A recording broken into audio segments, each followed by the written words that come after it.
All right. Thank you to this project of life success and our guest here today and my good friend, Mike Walsh. I'm going to ask him some questions about life in general, and we're going to share a little bit about each of us. And I hope this has some value to you if you're looking to be more successful in your life or looking for direction. This is going to be just a fun interview. So, Mike, I'm you looking ready to forward. go? I'm ready to go. The more Okay. you talk, the more excited I get. Sorry. All right. So good.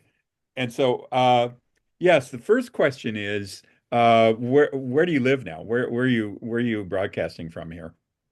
I am hanging out here in the big city of Oroville, California, Orville, and located about an hour or so north of Sacramento to give everybody kind of a reference. north of Sacramento. Okay, great, awesome. So, all right. So let me ask you how. First of all, describe what you do for a living. Oh my goodness, that's multifaceted.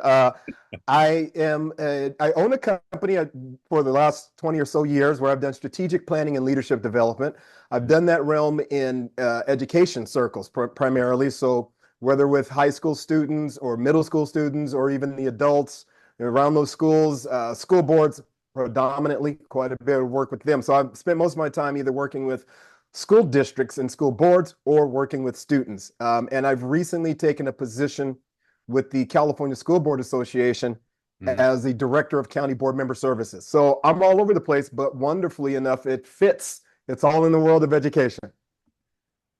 Yeah, I think I've had the privilege of being with you when you're talking and working with people, and I think that you have a huge influence on how people think, and that creates a business in which you're in demand, working with people for transformational work, and that's leadership work at a deeper level. So it seems like you're really busy, which is a very cool thing. So, um, how did you choose your career?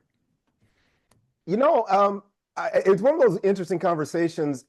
I'm not like one of those people who, in seventh grade, they wrote it down on the piece of paper, had it all lined out for their whole entire life.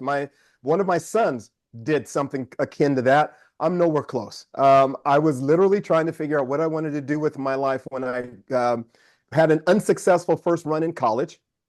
Oh, Wasn't sure what I was there tell for. me a little bit about the unsuccessful first run in college. I got to college because my grandmother Juanita Sheet said, "You're going to go to college," and my answer was yes.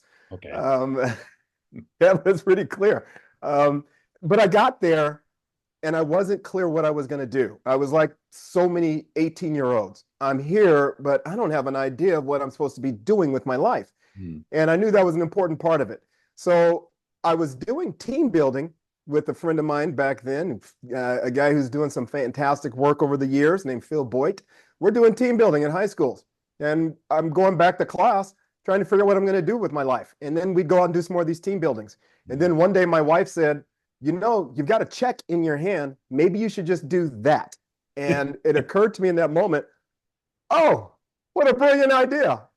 And I just kind of fell into it and have just kind of kept finding ways to stay involved in education, Hmm. but also do that leadership development, team building thing back then. Hmm. Hmm. So it wasn't something that you saw very early on and went, "Oh, I got to do this." You were just following your passion or following what was working for you. Would you say that you followed I would, what you it seems like what you were excited about. You followed. well, it's interesting when I think about it because I tell kids today you need to find something that involves your talent that you're good at. And this talent thing, we typically look at it as, hey, it's no big deal. I'm just kind of good at that. And other people notice it and recognize it first. That was me. I didn't notice the talent for making really complex subjects and thoughts pretty practical, easy to understand, and helping people understand, well, this is what leadership really means. And for me, a lot of that leadership stuff falls around servant leadership. So I'll kind of get back to that. But I started following my passion, which was this is just fun. Mhm. I honestly think about this some days as, whoa, people are paying me for this. Yeah, yes, I like being paid, right? Because I Right. like living indoors. But the surprise was that my talent was valuable enough that other people saw a reason to pay for it. And it took me forever to finally get that and start to dive in. So to answer your question is I really just kept following my passion. I just kept following the stuff that I was happy to do, that I loved and enjoyed, and people were willing to pay me. Because I always tell kids, talent, something you're really good at. You don't even realize it sometimes, but your friends always say, "Oh my God, you're just great at that." Passion, you love doing it because whether you're getting paid or not, it's just fun. You enjoy it. And then that magical part about someone paying you. Now, most of the times I have to help the kids understand. I had this conversation with my 18-year-old grandson just a couple weeks ago. We had breakfast and we kind of went through this whole thing. And I was explaining to him that, look, you're talented at video games, Fortnite, whatever else. I've always known you're talented at that, and you love to do it, but nobody paying you. So that's a nice hobby, right? And so I just was fortunate enough that the hobby turned into vocation. A business. And it's always felt like the hobby, enjoyable, love it, and can't imagine doing anything else with my life. Now, I know in the work you and I do working with people, there was a long apprenticeship of, I remember us humping around ladders and stuff like that for other people.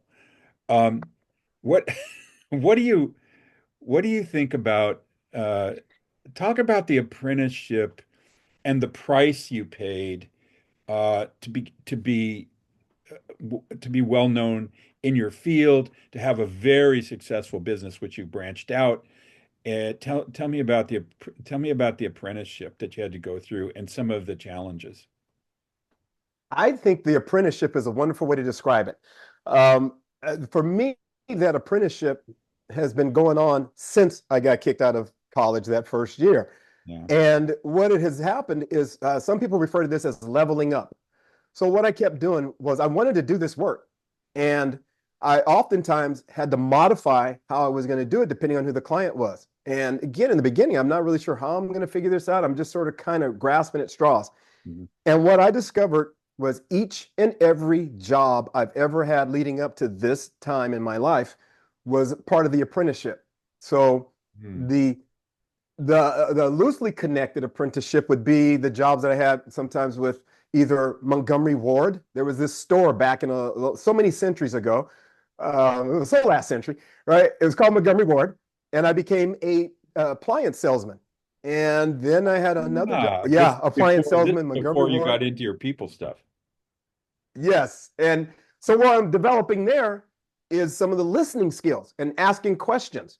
This is so we can sell you the right refrigerator. I don't want you to walk in, order the wrong refrigerator, go home, discover it doesn't fit. It's not the right one for your family. So you come back and you get angry with me.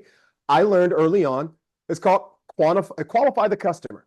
Okay. So I learned how to ask questions and Ah, listen to so the the answer. sales thing, your apprenticeship and your sales. Now, how the heck did you apply to how did you apply to Montgomery Ward, for gosh sakes? How did you choose that one? Because they were hiring, and I Okay, had this thing called a baby. My wife and this little brand new baby that there we're you go. supposed to feed, and they grow, and it's a mess. All right. And so I decided, oh, I better get to work immediately. And what I did, now here's this interesting thing for me. This is Yeah. going to confuse a lot of people because I've been busy my entire life. And it's not that I'm chasing shiny objects. It's just that when I was in high school, I wasn't voted most likely to be successful, which really, hey, hang on a second. Oh, that's an insult. No, what I got voted for was most likely to be busy. Okay? And it was, I didn't turns out, I didn't know they had that category. Most likely to be busy. neither did I. So I you're think it's running named around. after me now. Right? And so for me, the thing about that being busy is that that's been my life. I've always been involved in two or three or whatever different things at a time. Mhm. And so while working at Montgomery Ward, I was also still doing this every now and then I'd go do some team building for high school students. And then I'd go do a leadership camp. And so I'm doing both at the same time. And then I threw in this thing where I decided to go back to community college, start working on schooling. Again, always busy, but I kept Even when you were coming busy. back. Yeah. Yeah. And I Okay. just kept coming back to this thing around team building, kept coming back. And that was about the time that my wife is having the conversation with me, like, hey, you've got a check in your hand. Maybe that's the thing you should be pursuing. And then the county office of education had a dropout prevention grant that they were hiring for. And the Ah, rest, as they say, became history. okay. And then that led to where you and I finally got to meet each other, which was while I was working for a ropes course company where people put on the harnesses, they climb 35, 40 feet in the air and they try and scare themselves, and no one ever gets injured, but everybody goes up, well, I'm going to die. So I got to learn a lot. Again, that apprenticeship. So I started Yeah. looking at all these different things. And when you say apprenticeship, it's Montgomery Ward. It's selling cancer insurance to farmers and ranchers out here in the rural land that I live in. It's working in a ropes course industry. But what it always involved was being with people Yeah. and trying to help them be a better version of themselves or be better prepared for whatever was going on, etc. It just kept coming up. And what I noticed, especially when I went back to school to get my master's degree or finish my degree, get the master's degree, is that most of the conversations we were having around organizational development, that my master's degree is in leadership with organizational development, specializing. Right. And it was interesting because all of my life's experiences started to make more sense in context with the different models we're talking about as I get my degree. Why And did you that's when why the did you light bulb went on for me. why did you feel it was necessary to go back and get an academic degree? Why did you do that? Because you were well on your way on a career, but what was the motivator there? In the back of my head, I kept having this conversation that, especially working in education, that the completion of that degree was really critical. And I hadn't really planned on getting the advanced degree until I'm having a conversation with my business partner at that time, because she was talking about getting her master's degree. She had just watched me go through all the work of Mhm. completing my degree, and I was doing it full time while starting my company. And so she was impressed with a lot of the conversations we were having about those business models, decided to jump back in. And I said, here, let me make a call for you. And I'm making a call for her, and suddenly I'm the one who's signed up. And we both ran at it at that time, but I just kind of like, Well, I don't know how, right? It's like, yeah, let me sign you up. And that kind of drug me in as well. But all right, I'm in. But what really moved it for me, that started that conversation, was the notion that in education, I kept believing, now this was a wrong belief, but it was there anyhow. I kept believing that my value in education was tied to the paper or the initials after my name, which, like you were just saying, I was already doing well. But in the back of my head, I kept thinking, I will do better if I have this piece of paper. It's kind of that thing that we get backwards. We kind of have this thing that if I get X, Y, or Z, then I can be okay. certain things, then I'll be happy. Right. And I had bought into that as a kid Yeah, growing up. do be. And, we've talked often, that's not how the world really works. It's like, look, decide how you want to be in the world, and the rest will follow. And I just kept chasing that. And yeah. So we're consultants and business owners, both of us, and have been business owners for a while. But there's a difference between working for somebody and working for yourself. Now, I think we outgrow the people that we work for sometimes. And I I know that you've worked for a company, and it was my experience that you outgrew their working for them. But working for them was something you had to learn. And how did you how did you decide when to make a move from being an employee to owning your own business? So that I love that question because it wasn't mapped out. I had started working for the last company I worked for, again, doing the ropes course work. And they were going through a period of transition when I first came on. And one of the owners, as he was leaving, I've only been there for probably 6 months at this point, and he says you might want to start thinking about your exit strategy. Exit strategy, like exit. I just got here, Oh, all wait a right? minute. And Can I so get let me clear that up. You said that he started talking to you about not working for the company 6 months while you're into working for them. What was going on? Well, at the time, that transition that they were going through, he was on his way out. He was one of the owners, and it became kind of stuff happens, conflict happens sometimes, and you can't always solve it. And he decided he was going to go start something else, and he was the reason why I was involved in that company to begin with. And he just said, "I The think you might." principal guy there, the principal Yeah. left, and you were still at the company. Uh, but you saw the handwriting on the wall, or how did you finally exit? Well, what happened was I had again. There goes back to that thing about kids. Here we go. We've got three kids now, Yes. and all of them still eat and they still grow. And I wasn't really ready to just jump ship Yeah. because I was starting to have some impact. I was starting to meet some more folks. I was starting to develop Right. the audience. I was starting to develop my skill set, Mm. right? And the work, I was enjoying it.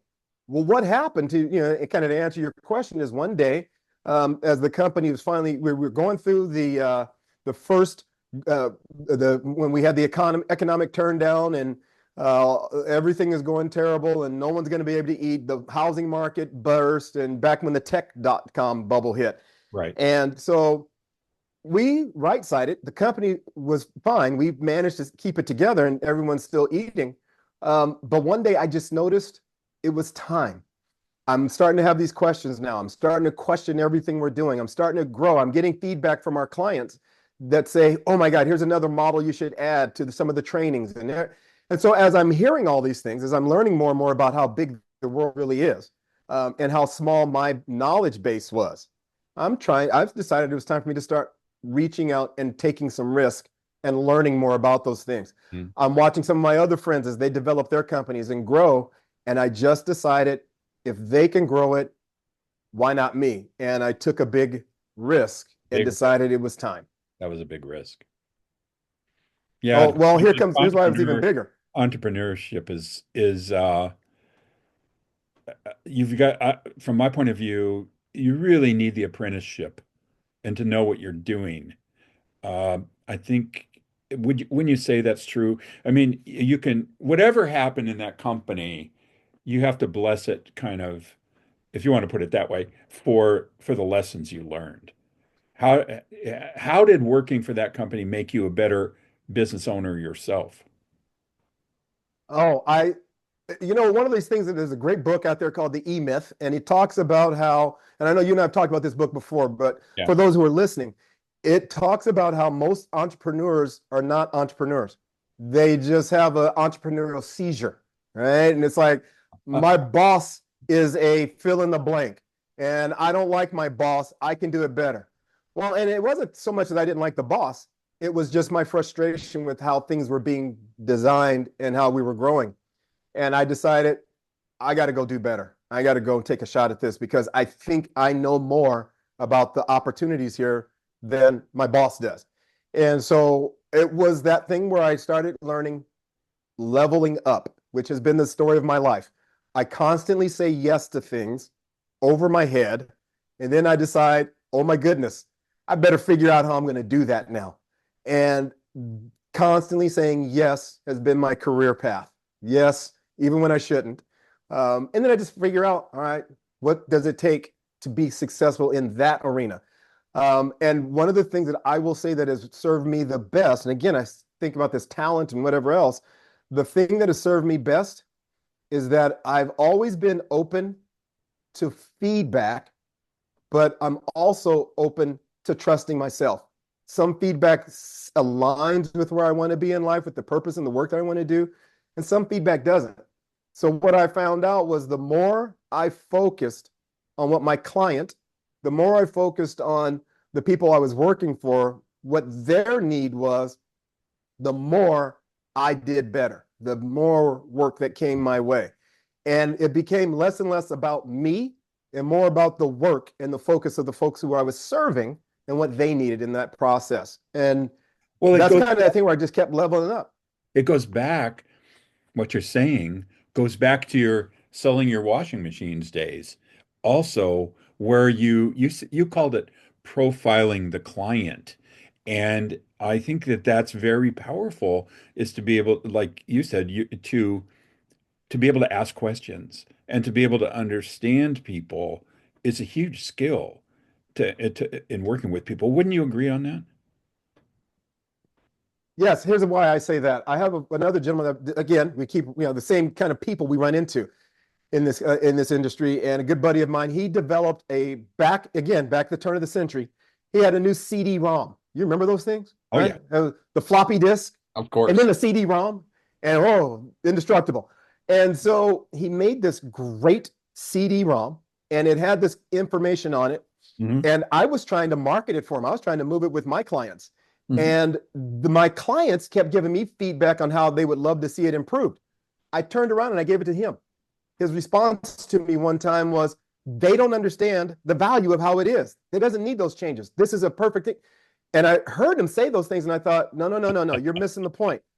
You may have the most amazing mousetrap ever designed, but if nobody buys it, then what's your point? You haven't done anything. You're not meeting their need because it needs to look something different. So that's a lesson I learned again. Apprenticeship, paying the price, learning as I go. I learned that pretty early on. And Or, so what when was your biggest clients, uh, what was your biggest how do we put it? What was your biggest challenge, mistake, or something that you made, and how did you recover? all right, so I got two of them. All On it. right, This is two biggies. Yeah, when I first started this company, I was planning to start it as a facilitation training. And I've been in the business now. We started this 20 years ago. Mhm. And Patrick, I've done, let's see, when it comes to facilitation trainings as part of a product, I've done zero. Never happened. But that's what I came out of the gates looking to do. I was ready to go, and that didn't happen. That was the establishment Customers asked of for your something. company in the very beginning. Yep, that was the reason started it and design and everything. Clients immediately, right out the gate, said, that sounds fantastic, but what I really need your help with, strategic planning was born. Then the other lesson, right? Because listen to the clients. They didn't need my brilliant To the client. mousetrap. Yep, they didn't need my brilliant mousetrap of facilitation. They needed some strategic planning support. Now, everything I did in the company, everything I do now that has really served me well is based on my skill around facilitation, my talent for that. So, okay, I'm just figuring out different places to use it. The other mistake that my business partner and I have talked about that I made was I kept trying to make the work the star. I kept trying to make the processes and the things that we do for clients the star. What we figured out a little late was no, it was me. I was the star and the talents that I bring with me. And that was a little rough for me because it was about ego. And I never wanted my ego to be in the lead of any of this work. I wanted the work to be more important than me. Mhm. And so it's not my ego that says this. It's the humble lesson that no, people wanted the talents I bring with me. Now we have a name for these talents today. We used to call them soft skills. Good buddy of mine, Mark Perna, he calls them the professional skills. So all of a sudden, all the stuff I learned when I was in high school leadership camps became the professional skills. All the stuff that my grandparents taught me about work ethic was part of the professional skills. And then this thing about listening, right? Listen, hear, don't be threatened by it, but listen so well that you understand what the client is asking you to deliver and then deliver that. And that was about me and some of the ways that I present information. I had a client recently who I said, hey, I've got two other people who can do this work just as well. And she said, no, I'm hiring you. And if Right. you can't show up, I'm not paying. I went, okay, so I can understand that. And rather than argue, I just simply said, Rather than yes, thank argue. you. There you go. There you go. Yeah, I was over it. And Rather that than was what the client wanted. argue, rather than tell the people what they want, you ask what instead of telling you listen to what they want. Yes, that's brilliant. It's a real skill.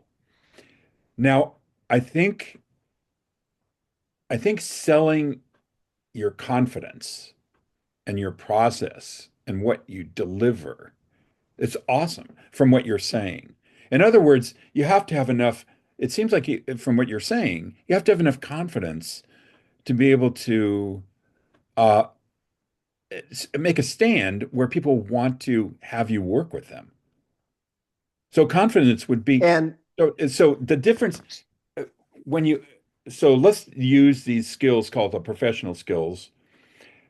What percentage of success is based on professional skills, and what percentage of success do you feel is based on technical skills? oh, I love that question. So, emotional intelligence, Daniel Goleman talks about this, and he says that 58% of success today is around your emotional intelligence, which is, again, another way of talking about professional skills. Okay. Right. And so I would say that for a lot of the folks that are, a lot of the stuff that I'm reading, a lot of the literature, a lot Hmm. of the research says that more and more, it may be around 58% right now, but that number is just going to grow because we have limited resources. So we're going to have to learn to collaborate with each other in a way that better uses those limited resources. So in education, I think there's this real shortage of money. One of the biggest resources that's important is money. It's not the only thing, but it's an important thing because you got to have, I don't know, people to show up and teach. And that I don't believe, personally, I don't believe we're ever going to have enough money to do that work, but that's okay. We can learn to collaborate because I have enough of something that is valuable. And if we partner together, we can kind of shore up some of the things that we're missing. So I think this collaboration thing and the ability to hear one another and to work, set our differences aside to figure out how we're going to solve a problem. There's some interesting research that's being done that Pew Research does every year that says the world is worried that politicians can't solve anything because we're too polarized. We're too busy fighting about everything. So the world expects, now here's what I love. The world expects that science and technology are going to be the number one solutions. Thankfully, science, technology, I can get behind that. Then it says the second group that we hold responsible for fixing the world, educators. All right. And then third place is higher education. So they want science, technology. By the way, we just been having a lot of fights about whose science is right, whose technology is correct. And then there's this thing about K-12 folks. Well, the survey also says that most people think education is going to go backwards and we're not going to be able to solve it, but you better figure it out. Look, that just comes down to we got to Yeah, put our egos aside and figure out how do we work with each other? work How do with. we get along? How do we Listen, support? All this that is one stuff. of the purposes of my conversation with you. I want people to understand, no matter what they're thinking, we're very similar in how we experience the world. At a deeper level, it's been my experience that no matter what your polarization is or what you're thinking, the idea at a deeper level is that we're connected. And I don't mean to get off into that, but uh, um, so I what? think it's an important part of Tell it. me about it. I've got a couple more questions here. Uh, Tell me about the most embarrassing thing that's happened to you being a business owner. Wow. Okay, well, let's go back to professional skills, right? Showing up. It's amazing. Showing up is a professional skill. Uh-huh. Most embarrassing is, and I've had it happen more than once. I'm going to say twice. I'll admit it. I was actually in the airport because, again, I'm a little too busy. I've got too many things going on at any one time, and there's only so much room to track it all. And I didn't have the tools to keep on top of the schedule necessarily. And all of a sudden, I'm in the airport, and you know how loud the airports are. And I get a phone call from a client saying, Yeah. "Hey, are you still on your way? Because we're ready. Everybody's in the room. Are you almost here?" I'm in the airport, completely forgot that I was supposed to be working with a client locally here in Oroville. Had completely forgotten because it wasn't on Oh, there. Talk about embarrassed. Oh my gosh. The and two people were times, there. the The two people were times, there already. Okay, so just sitting there waiting. how did you dig yourself out of that one? Own it Okay, immediately. That's his. Here talk comes about what lesson you number one. in a short version of it. Tell me about what owning it means to you. I did not make an excuse. Yeah. I owned my shortcoming in that moment directly. I apologized for it, and Hmm. I offered to whatever we needed to do for them to make it right for them. Period. That was it. I said I did not excuse it. I owned it, and I apologized for it immediately in that moment. And I said, "What do we need to do to make this right for you?" And I think what kind of surprised the client was that I did go straight to that, didn't backpedal or try and excuse it or blame it on the weather. Um, and they were incredibly forgiving, but they were also very clear about what to watch for in the future. There were a couple times they kind of, gave the gentle jab, but it was clear to me and them that I messed up and that was not allowable again. And so again, I had it probably happen about 10 years later, where again the system figuring out how to do it. And every now and then I double book, but I've got a system now that allows me to realize, whoops, we're double booked. Call the client back and say, sorry, I gave you the wrong date of availability. Let's figure that out 2 months in advance That's versus owning it too, ahead of now you're getting ahead. So you're playing the game ahead of time. So integrity is my experience with you is integrity is a critical part of who you are. mm, Just that owning it and taking it on and uh, being in the experience with the people, just bringing it to current, just bringing it to a current place with that person, with that client. I've had the same experience too. Uh, One time I was in the airport in Manila and I left $8,000 in my briefcase in the bathroom when I walked out without it. Now, my business partners would be pretty distressed at that. Now, what happened was there was a guy in the restroom that was his job was to stay in there and clean it, and he chased me down with the money and found me, and so it didn't turn out to be a disaster, but I think that it showed me that there are incredible people in the world, and I think that was a big lesson. there really The other is. thing is I probably need to get That's another lesson. a chain on my wrist like the Blues Brothers guy. Anyway, all right. So last question for you, and I just appreciate your time so much because I know you're very busy, but uh a person a man or woman watching this uh who is in a job, a minimum wage job, let's say, and they're going through the motions and they feel discouraged about where they are and where they stand. What would you say to the person that's in that position? They feel like they have talents and they feel like they want to participate in the world by having more money, maybe getting a house, maybe someday getting married, maybe having some nice things and maybe uh, having a career that works for them. But now they're stuck in sort of this place, this minimum wage place, and they're losing their motivation to try anything. What would you say to them? This, I would say this starts back with purpose. And sometimes purpose is hard to figure out. But really understanding that where you are at that time, right? So I would say, if I were going to put in a saying, do what you can where you are with whatever you have in that moment. Because part of the success that I've had is wherever I was, I had joy. All right. There was just no reason because I'm at a Montgomery Ward at the time, and I wasn't making a whole lot of money at Montgomery Ward at the time. The economy was starting to change, and that business model was starting to fail. As a matter of fact, it failed probably 6 years after I left the company It to was take that failing a different position. 6 years. It was, yep, it was on its way out. And so one of the things that I always tell folks is that this look of joy, the fact that I'm always smiling is because, hey, my life's pretty good. No matter what I think about, my life's pretty good. So I'm having fun with it. And I'm doing the kind of work. But it wasn't always that way.